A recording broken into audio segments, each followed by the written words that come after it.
For the pledge. I pledge allegiance to the flag of the United States of America, and to the republic for which it stands, one nation, under God, indivisible, with liberty and justice for all.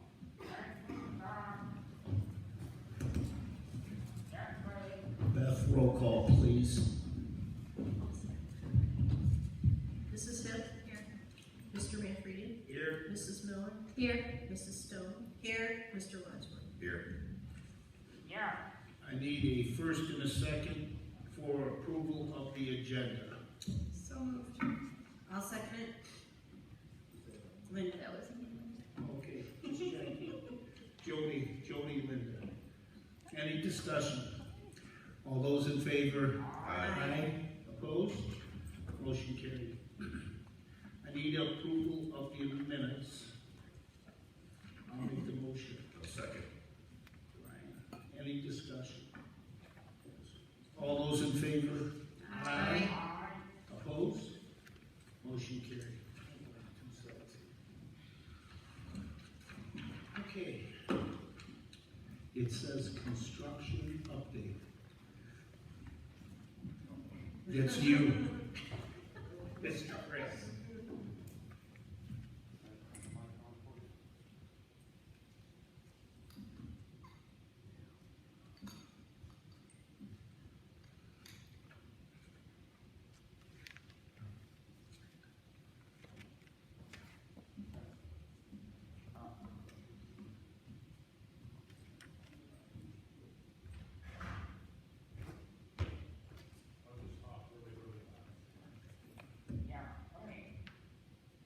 Since our last meeting, we still have some miscellaneous casework items that are remaining, and we confirmed the delivery for June 20th, which is Monday.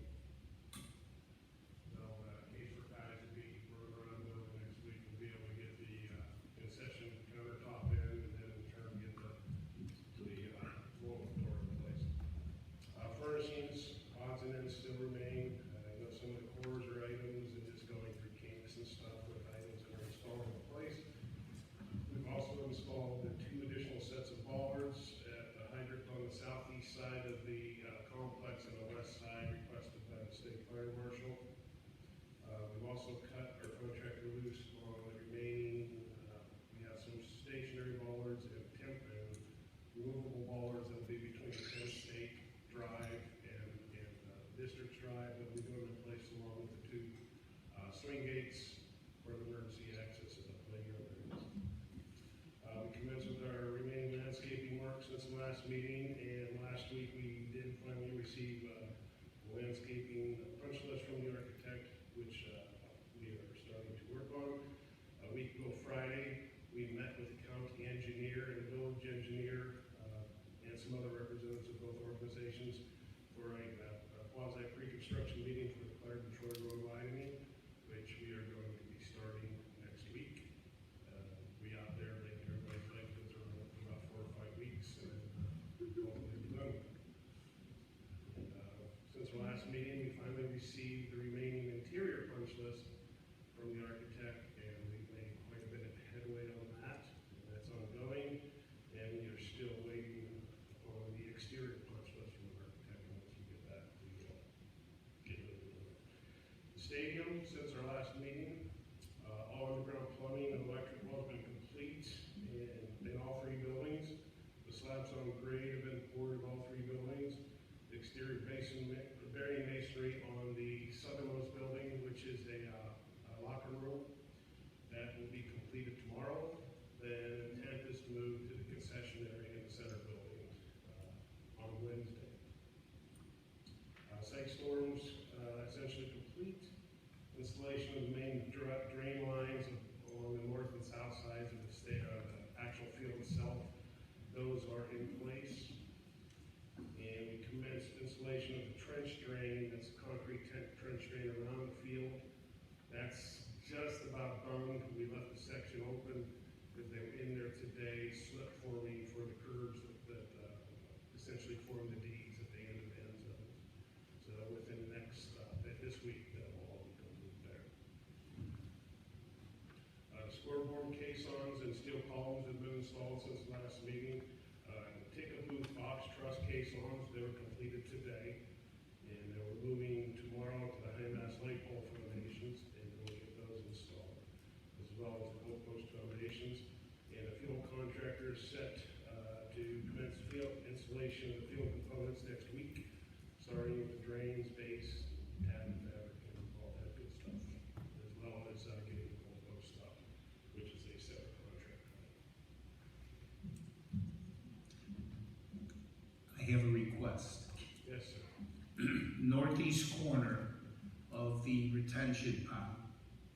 So that would be the very northeast. It leads kind of into the woods. Can they make that so that our cross-country runners, we're going to assume that they're going to be running the outside of the property and not have it so it goes down and then they run to the woods. If we can have it sloped. Let me take a look at the grading drawings. I can't say for certainty what's going on there without looking at that. Okay. That may or may not be a possibility, so give me till tomorrow. Well, I mean, it would help us versus, because, again, we'd like to try to have them run the outside perimeter, and coming from the northwest is obviously no issue, and coming around that retention, but when you break down to go into the woods right now, it's That's it, because of retention of the walls we have to build there. So let me take a look at that and see what's going Okay. on there. We'll see what can or cannot be done. Thank you. And did July, Chris? I'm sure trying, man. I got my share left. Any other questions, comments for Chris? Okay, all is well. Thank you. Thank you. Thanks.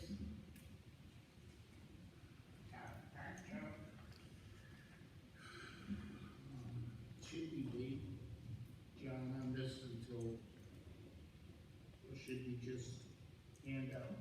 I only see one recipient here. You can deliver any of the ones there are two recipients are here. Two, I'm sorry. I see Pat sitting in the front, I see I'm Scott. sorry. Why don't we do that, and then we can always circle back for the last one. All right, very good. Okay, at this time, we want to present to local businesses that have helped and done so much for the school through the Ohio School Board Association. We are allowed to recognize local businesses that do so much and help us here at the school. So, without further ado, do you want to handle it? Yeah. Okay. The first gentleman up be Mr. Pat Preston and the Preston Group.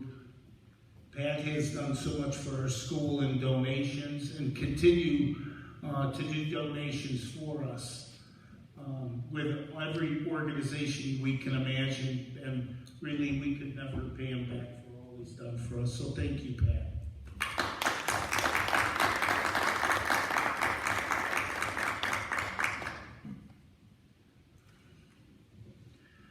The next recipient is Scott Mahalik and Associates. So come on down. As people are aware, Scott has auctioned off properties and items for us, and we have an upcoming auction actually this weekend for contents. On the first auction that he did, he donated back to the schools part of the proceeds that he received. And he is a former student of our district, sort of, if you're counting the Ledgemont district, so, and I have to count it. So we want to thank Scott and all that he's done for us. He's cleaning our buildings right now, so, and he's finding things that we never even knew we had. So thank you, Scott.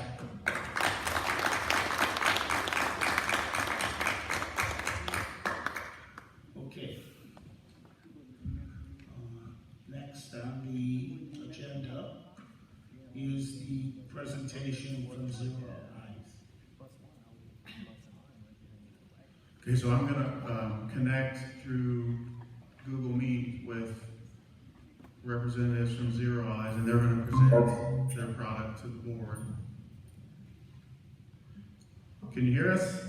I can. Good afternoon, or good evening, I guess. I'm gonna turn you down a little bit. Okay. Okay, so I have not told the board a lot about Zero Eyes. I've given them maybe the 50,000-foot view. So if you want to go ahead and introduce yourself and then introduce what Zero Eyes is and then move with the demo for us, that would be great. Okay, perfect. And just to make sure I'm on track, we had this booked from, I think, 6 to 6:45. Is 45 minutes still the right time? If you could go a little, if you could give us the abbreviated version, that'd be great. You don't have to go to 6:45. Okay, how much time would be ideal? 15 minutes? 15 minutes? Okay. So maybe if we're doing 15 minutes, I'll just ask some people questions at the end, if that's okay. Sure.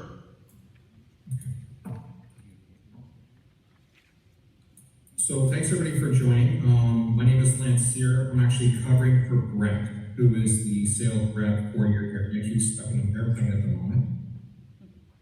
So what I'm going to do here is I'll start by sharing a slide deck.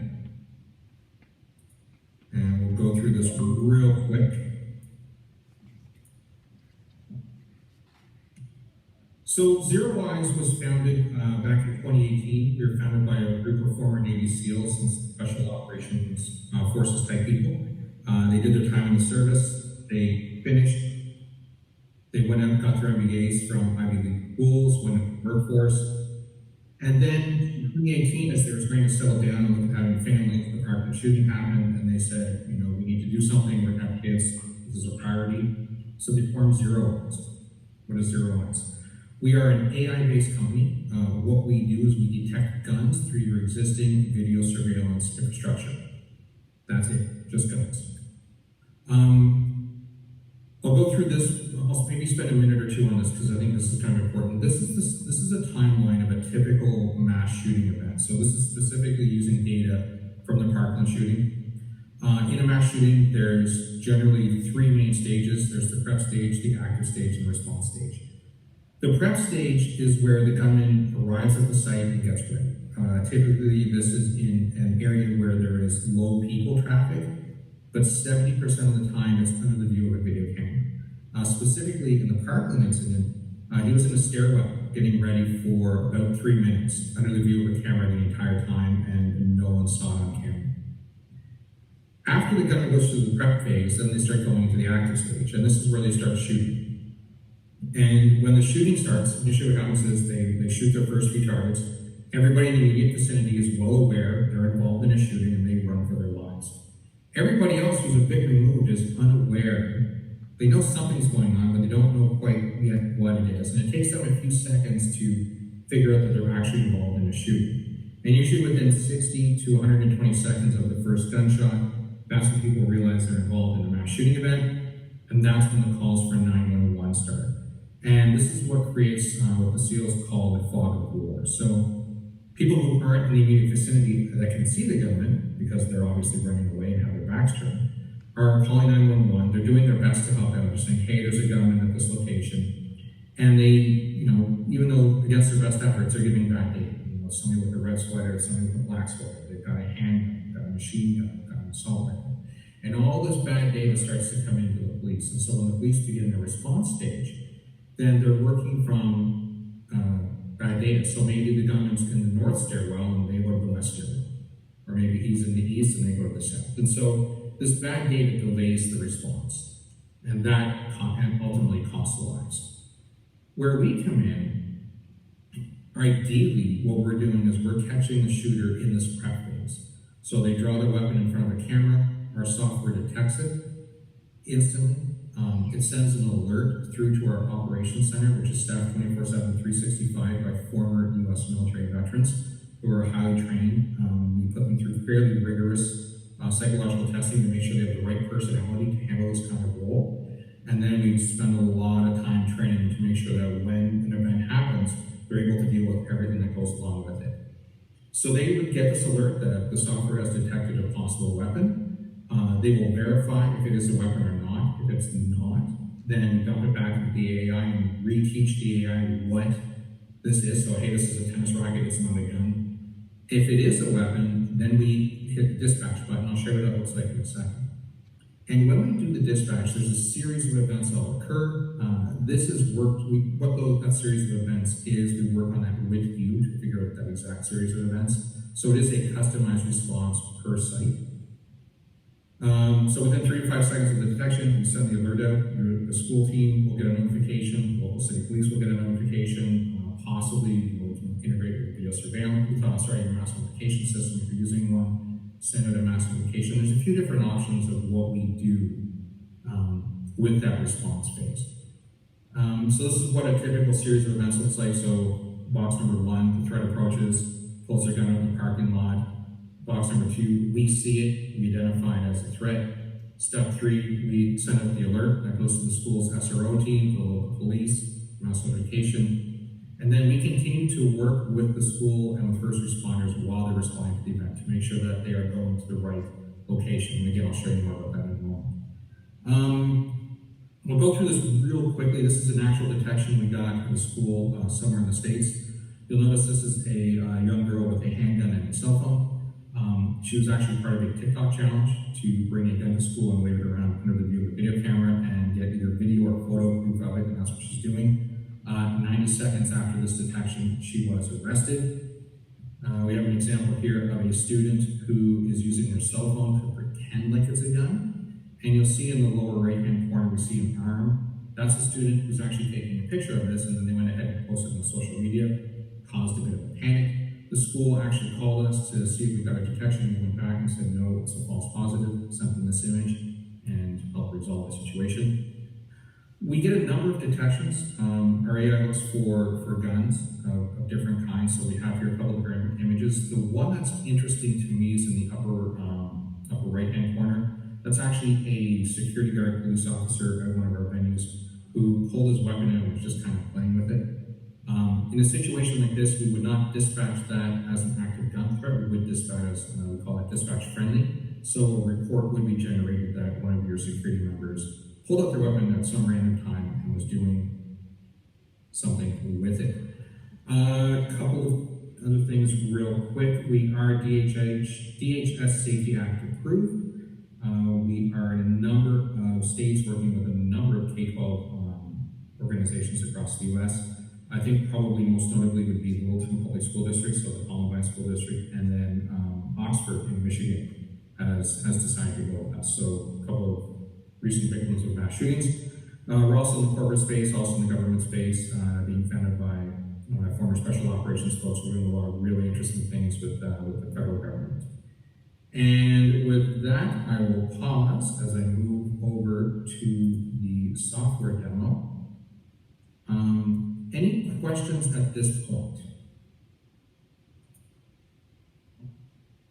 I don't see any questions. Okay, so I went really fast, and I apologize for that, but I want to make sure we get through it. So I'm going to slow down a bit as I do this next portion. So what I'm going to show you now is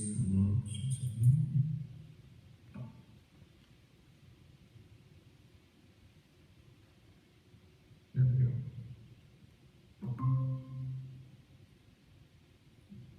Okay, so this is the actual software, and this is what our operators see 99% of the time. So this is a recorded video, but it is a recorded video of live software. So I'm going to let this video play for a moment.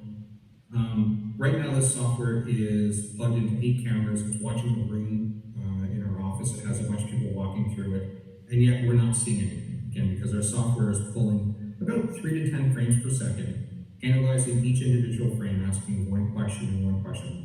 Is there a gun in this image? So at this point, the software sees no guns. We're not getting any alerts. Our team can't see anything. So we do protect privacy. We're not watching live video feeds at all. We only see the keyframe images or the still frame images of suspected weapons. So at this point now, my coworker Nick is walking through the office with a pretend assault rifle, and you'll see the alerts start to pile up on the right-hand side. Because Nick is doing the walking, he'd also normally be driving the software, that's why there's a bit of a lag. But at this point, an operator would get this alert, they would look at it, and they would say, okay, is that a person with a gun? In this case, it clearly is. So we'll talk about that in a second. Just a few buttons here I'll go over real fast. Clear alerts, so if there was some reason we wanted to delete all the alerts, we can do that. False positive, so if he's walking around with a tennis racket, we press that button, and we say, hey software, that's not a gun, that's a tennis racket.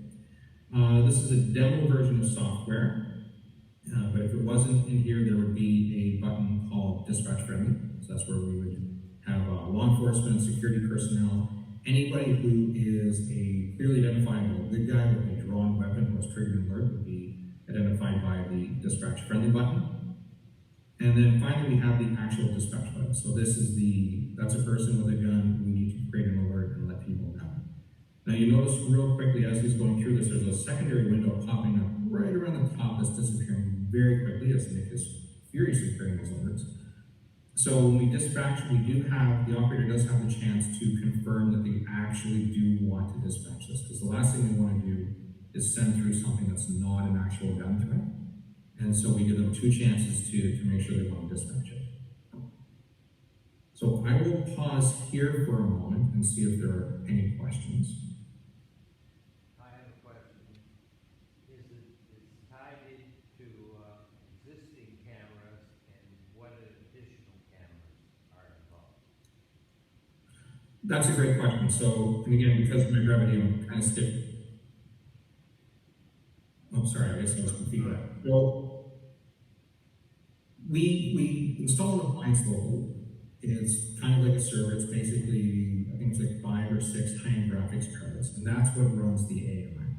And that device sits locally, and that pulls what's called an RTSP stream off of each camera. So that's the real-time streaming protocol. And that's what we're using to read to get these keyframe images. So we work with your existing cameras. You don't need to buy new ones from us. Part of the process is for us to send a team to your site to go through and inspect everything. And so we might notice some cameras maybe don't have enough resolution, maybe they're a bit older, maybe they don't work, in which case we strongly recommend you replace them, but we don't actually sell cameras. Our sole focus is this software and gun detection. Any other questions at this point? Do you have any stats on your accuracy numbers? And I'm sorry if that was at the beginning and I missed it, but what kind of stats do you have? Yes, that's a good question. Our accuracy is pretty good, but the key thing to remember is that we have a human in the loop. So even if our accuracy on the lower side, like it's still in the mid-90s, you are never going to get a false positive. Our operators take all those false positives, verify them, and make sure they're not actual detections. So the only thing you'll see as a client is an actual detection. I can show you what that looks like now. So I'll just pause this. So this is the user screen. This is what you would see. We would work with you again to get this installed somewhere central. Maybe it's been working with your existing video management system. You can plug into most video management systems. Maybe we're setting this up in another location. But what happens when we generate an alert is we will send you a photo that has the gunman with a bounding box around the weapon. You will notice that there is a name of the camera up here on the right. We will work with your existing naming conventions. So whatever strategy you're using for naming conventions on your cameras, we use the same ones. And that way we'll be speaking the same language. So when you get an alert here, it'll say, like Jefferson Middle School, West Corridor, or Franklin Elementary, North Steroid. So whatever those naming conventions you have today, that's what we're going to use. That will help with the identification and location of the gunman. If you look on the left-hand side of the screen, you'll see we have a Google Maps image with a series of pins. When we install this, we take the latitude and longitude of all of your existing cameras that we are on, and we will drop them onto an image. So we can use a Google Maps image, we can use an AutoCAD drawing. What it is really doesn't matter. It's whatever's going to work best for you and for local law enforcement to help identify where a gun is. And so when this person walks in front of a camera with a gun, as they move around the site, we'll be able to say, okay, he was here 1 minute and 3 seconds ago, he was here a minute and 7 seconds ago, he was here a minute and 13 seconds ago. So we know he's moving from north to south. And then, again, make it a bit faster running from the room with the guns to here, we would have a blinking red dot where he was most recent. And that way we can use this information to guide police or guide first responders to where the gun is. And so earlier when I was talking about that fog of war, where that bad data comes in and we don't know where the person is, are they in the north stairwell or the east stairwell, this allows us to tell you exactly where the gunman is. And this can also help you to evacuate people. So if you know the gunman's in the south of the building, you can evacuate people through the north. And so you're not sending people to where the gunman is. It's really amazing. I will here and see if there's any questions. What stats do you have, not on the false positive side of things, but have you, as you got this up and in its final phase of operating, what's your like miss rate? Do you ever miss the weapons? I mean, is the software 100%? Or what are your stats with that? So our goal is to never miss a weapon, and that's why we maybe have a bit more false positives than some other might like to think is a good number. We can play with the sensitivity of the software. We would rather have it be more sensitive and have our operators get a few more false positives than miss that weapon. So on average right now, we're getting about a detection a week. And we're getting, I think it's about 3 false positives per 100 cameras per day. So what is the reaction time? Like, so you identify this and you have to rationalize if it's fake or real or whatever, like how quickly are you able to respond? 3 to 5 seconds. With local law enforcement and all the team that's set up here? So yeah, so when we said so for example, in this case we have this picture of Nick here with this rifle. We see this, we go, that's clearly a weapon.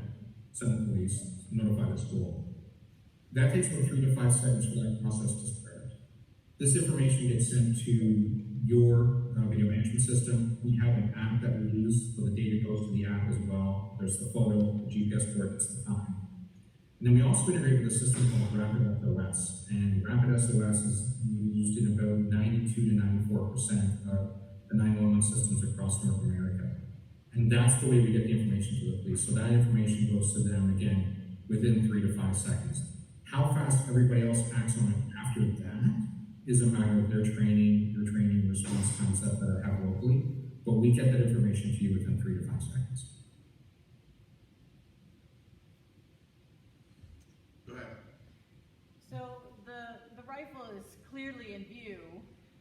Do you have any kind of situation where, you know, if they're wearing a trench coat, they've got some kind of, they're hiding it, they don't pull it out until they're ready to shoot typically, you know, are you able to detect if there's a strong possibility of a hidden weapon that way? Yeah, so well, generally speaking, the rule of thumb that we work with, and I'll just kind of skip ahead here so you can see a pistol detection. So we do pistols as well, a little bit here. So you'll see how little pistol we need. We generally need about 20 to 30% of the weapon exposed to get the detection.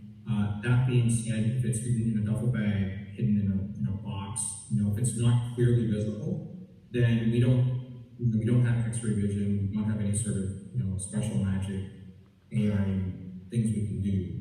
The general rule of thumb is if you're looking at it, the human can see the gun on camera, then the AI can see the gun on camera. Now, sometimes we get detections that are better than, like, I'll pause it right here, like, for a person to see that that's the gun is going to be difficult, so the AI can do things that the person can't do, but we can't see through the object to do those detections. As sharp as your staff is at being able to detect this, they're gonna see a backpack that may look suspicious, but they don't know for sure. They hone in on that then? Yeah, so if you look here, let's see here. So we have a magnifier. I'm just trying to find, here we go.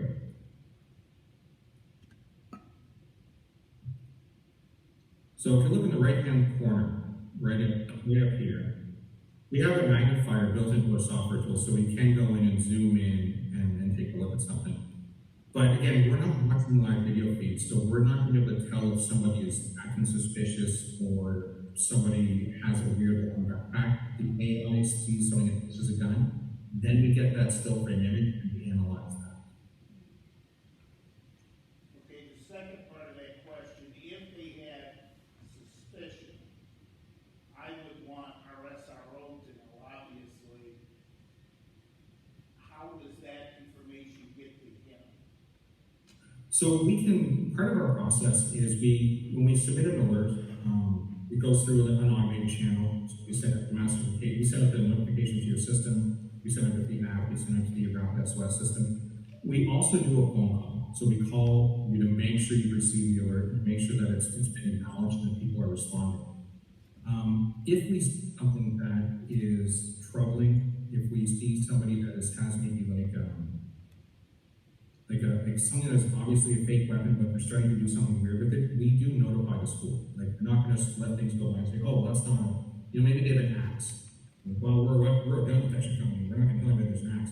We will call you to let you know that there is something going on and that the SRO should investigate. So John, I'll ask you the question. They notify us. How is Andy being notified? Because us is a lot of us here, so. Andy's on the direct notification list, and we're live wired to the Geauga County Sheriff's Office. So he would have an earpiece in to be able to hear that, or? And we can authorize Zero Eyes to put us on lockdown and alert immediately, so they don't. My recommendation would be if they get a positive, we don't wait for them to get an authorization from us. They put us in lockdown mode right away.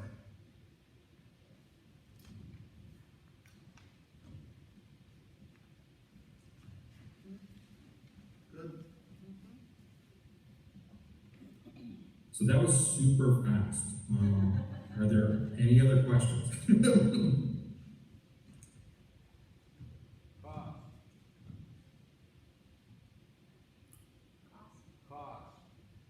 Oh, cost, okay. So I think Brett had sent some pricing to John. It's about $300 per camera. Per year? $300 per camera per year. And that includes everything. So that includes the software, that includes updates, upgrades, 24/7, 365 monitoring, and also training with your staff. They would help us with our hours training too.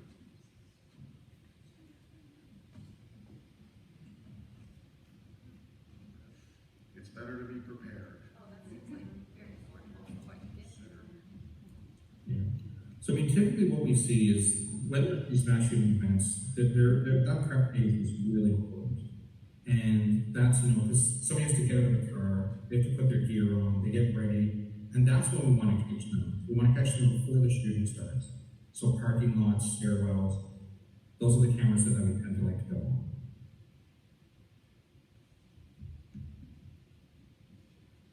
All right. Any other questions?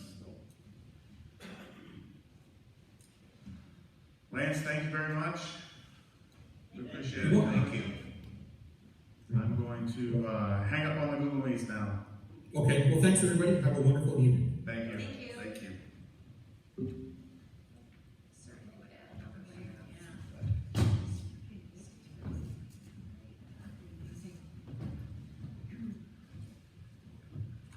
Thank you for setting that up, John. No problem.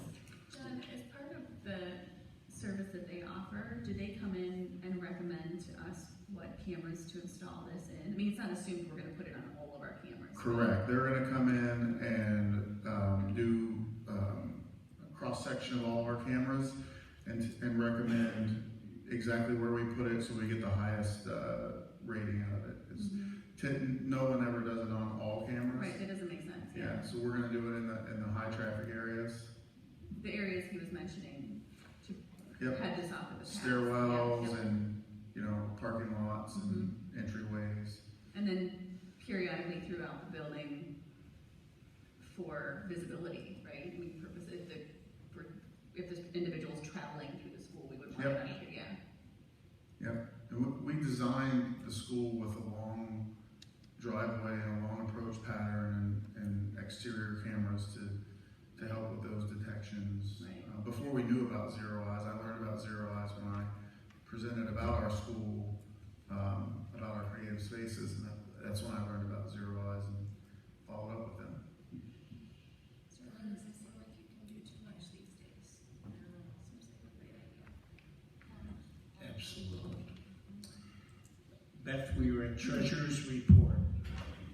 Let the record reflect the treasurer submitted a statement to the board and to the superintendent showing the revenues and receipts from the sources derived and the various appropriations made by the board, the expenditures and disbursements, and the purposes and balances remaining in each fund.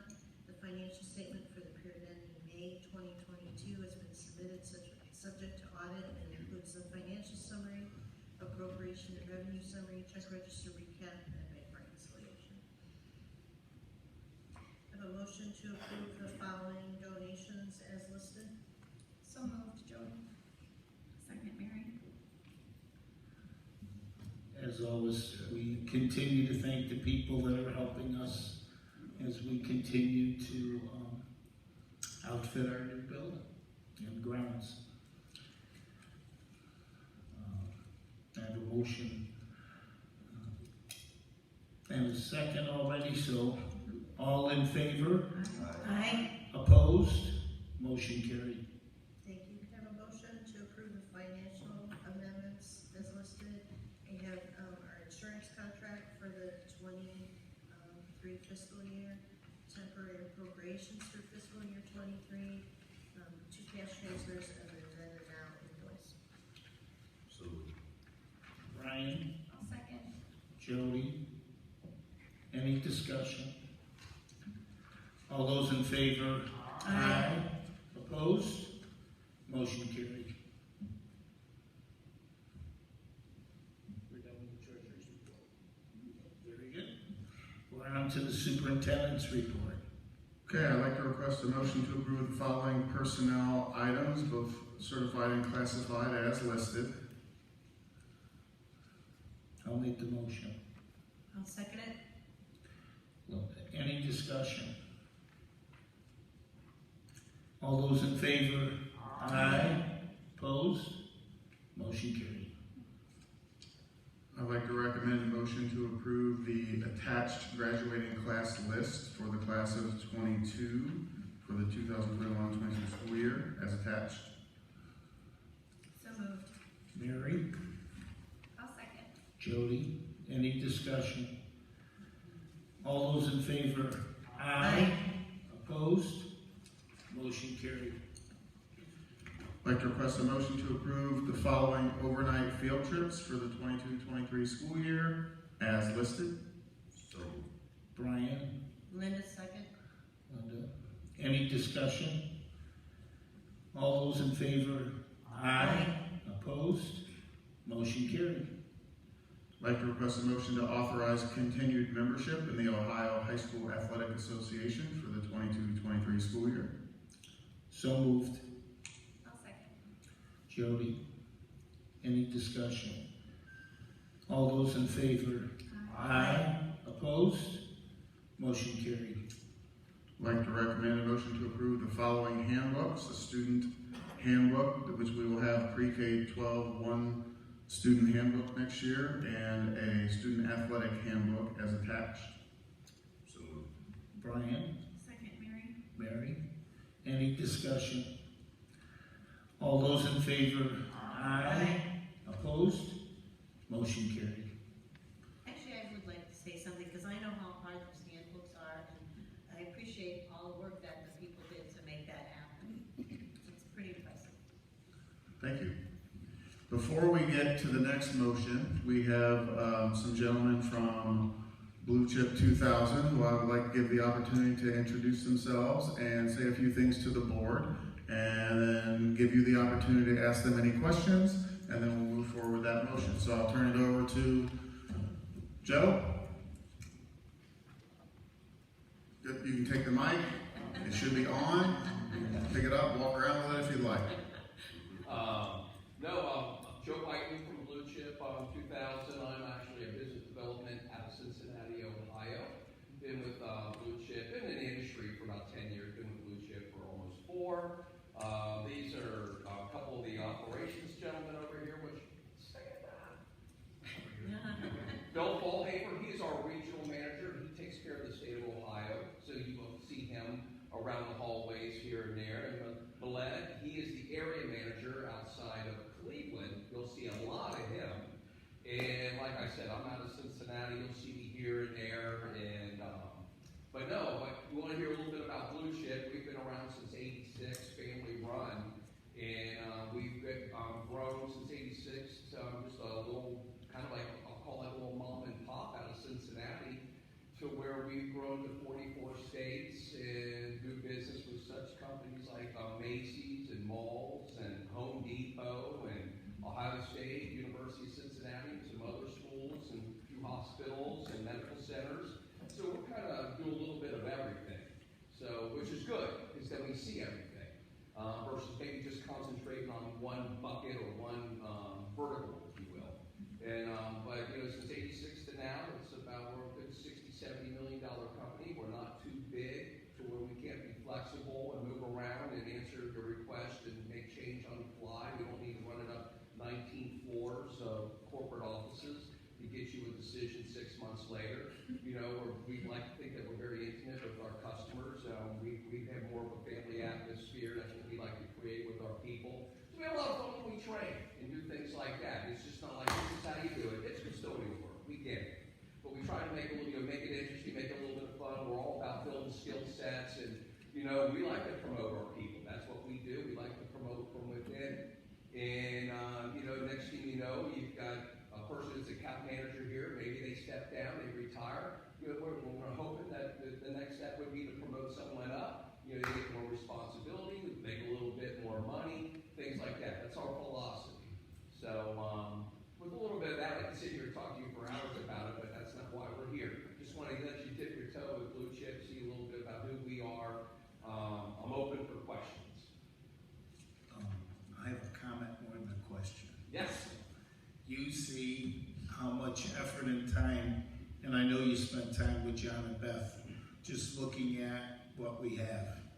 We'd like it to look just like it is when we move in. Absolutely. Look, There you have it. schools, it's a passion. You know what? It's my favorite. I will call it vertical, but my favorite partnership is schools. Before I came to Blue Chip, that's all I did was call on schools and work with schools. I love it because you have the relationships that you can build inside those walls. I'm a high school junkie anyway. Anything from sports to everything. I love being in this environment. It makes me feel good.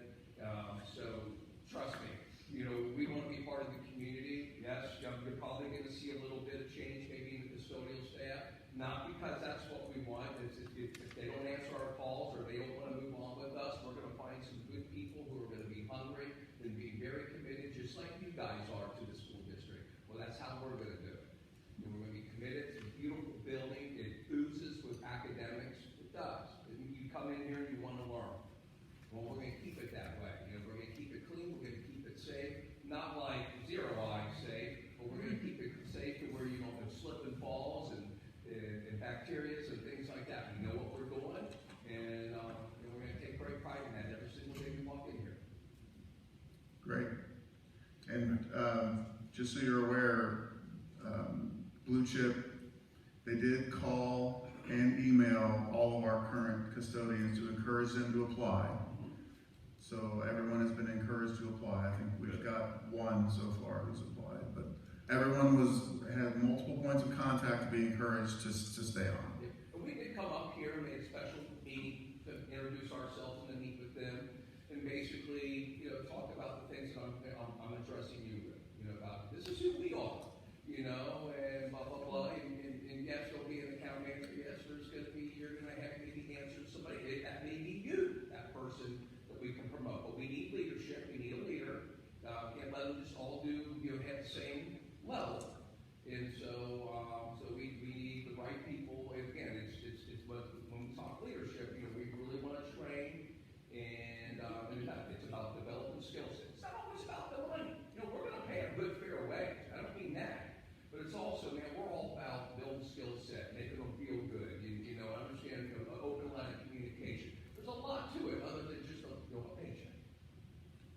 chip uniform will incorporate the Badger logo. Yep.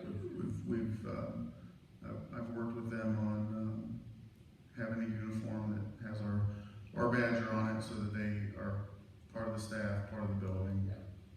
And we'll train on all those type of things. All our custodians, they gotta know where everything is. They're an extension of you.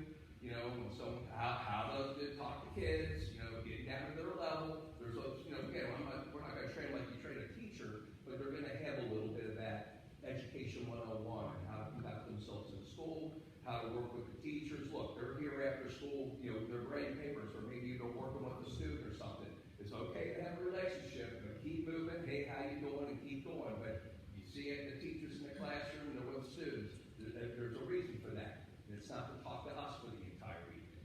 So we train them on all those type of things.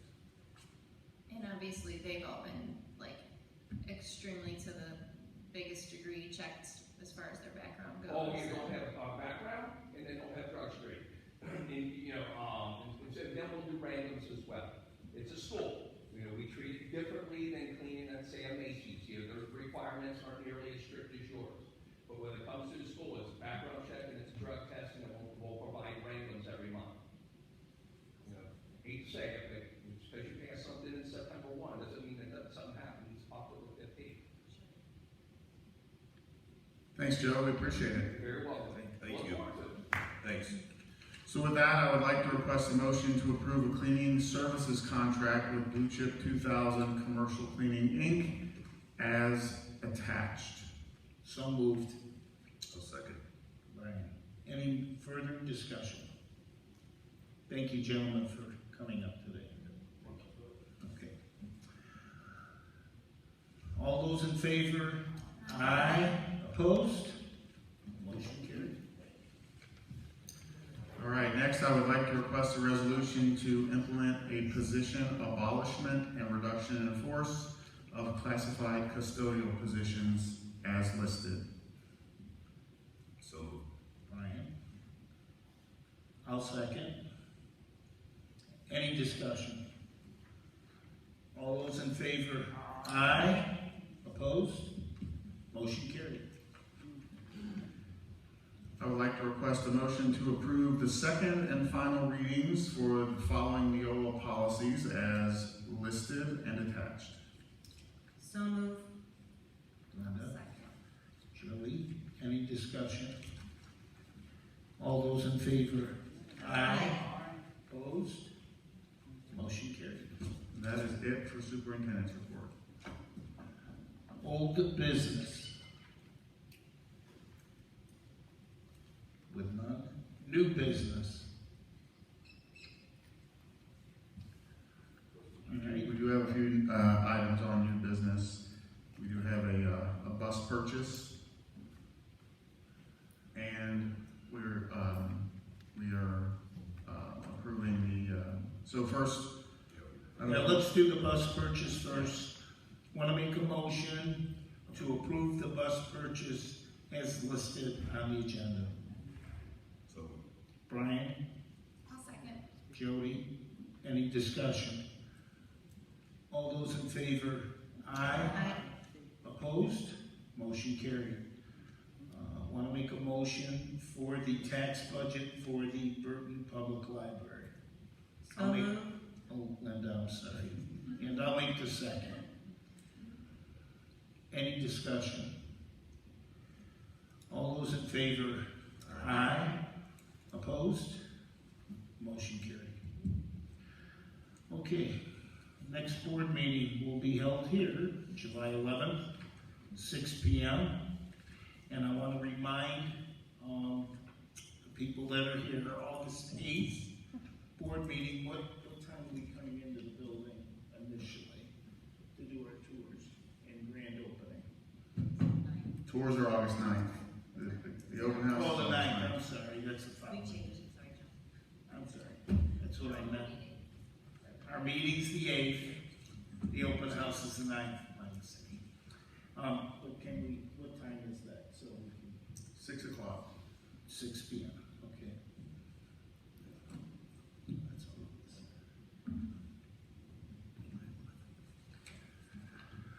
Okay.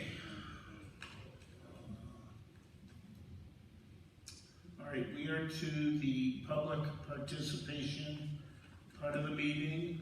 We ask that you address the board and be respectful.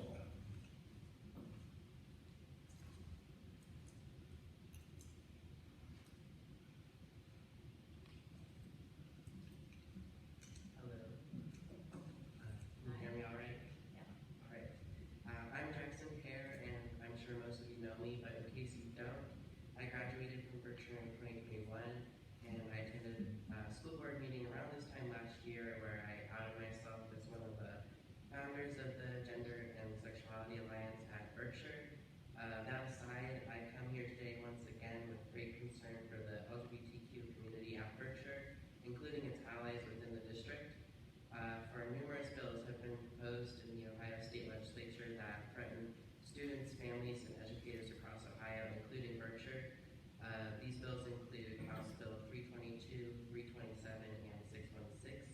In case you are not aware of what each of these bills are, 322 will restrict education and discussion of controversial concepts and affirmation of LGBTQ plus identity and K-12 education. 327 will prohibit the promotion and inculcation of divisive concepts through teaching, instruction, discussion, training, professional development, funding, and purchases. And finally, importing the same language from Florida's Don't Say Gay bill, however, even more broad, 616 will prohibit the promotion of divisive and inherently racist concepts, teaching of sexual orientation and gender identity in K-12 schools. I bring these bills to your attention because they threaten the well-being of your LGBTQ students and serve to be a great risk to the educators and staff that attempt to provide for them. Having experienced high school the way I did as a gay student, I know that I would not have made it through high school without the support I received from the teachers who provided me the space to be my authentic self. And these bills will put an end to that, risking the lives of many students in this district.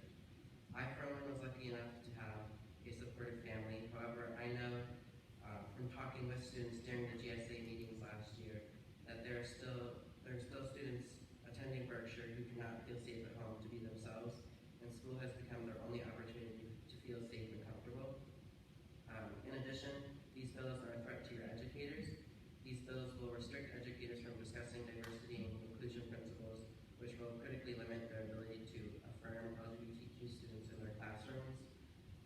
Possible punishments for violating these new laws will include suspension or revocation of their teaching license. It will affect decisions for tenure, and it will grant parents and students the ability to file legal complaints against teachers, allowing them to sue teachers for mention of anything that falls under the extremely broad category that is divisive concepts. I mention this in particular because I am aware that over the past year, teachers and parents have been working together to foster and establish stronger lines of communication to better serve students. However, these bills enabling parents to pursue lawsuits against teachers will undo this progress and sow greater division in our community, and it will sever all lines of communication that have been built, and the students will suffer for it. I could go on and on about how incredibly harmful and dangerous these bills are, but with respect to your time, instead I hope that you'll trust that I, having once been an LGBTQ student at Berkshire, recognize the harm that these bills will do to our community. I also have with me copies from the organization Honesty for Ohio Education that detail each of the bills and their consequences. With that said, if in the unfortunate case that these bills pass, they leave much up for interpretation to the local governing bodies, including school boards, to define what exactly is a divisive concept and how will these laws function in their schools. And so I would like to know what might that look like at Berkshire. And lastly, I would just like to remind everyone that in today's world, exposure to diversity and inclusion principles is an asset. Self-expression, pride in oneself, and the confidence that comes with the support from your community are an asset. Thank you. Thank you, Jensen.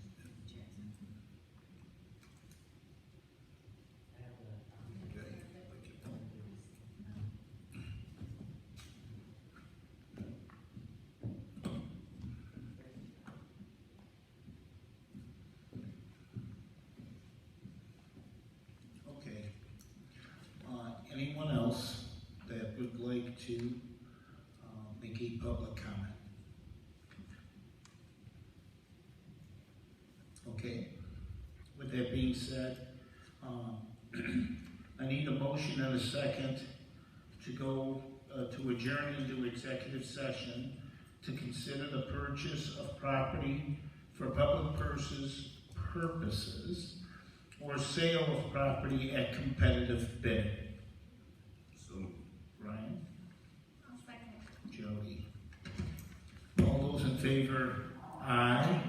Opposed? Motion carried. There will be no action following us coming back out of executive session.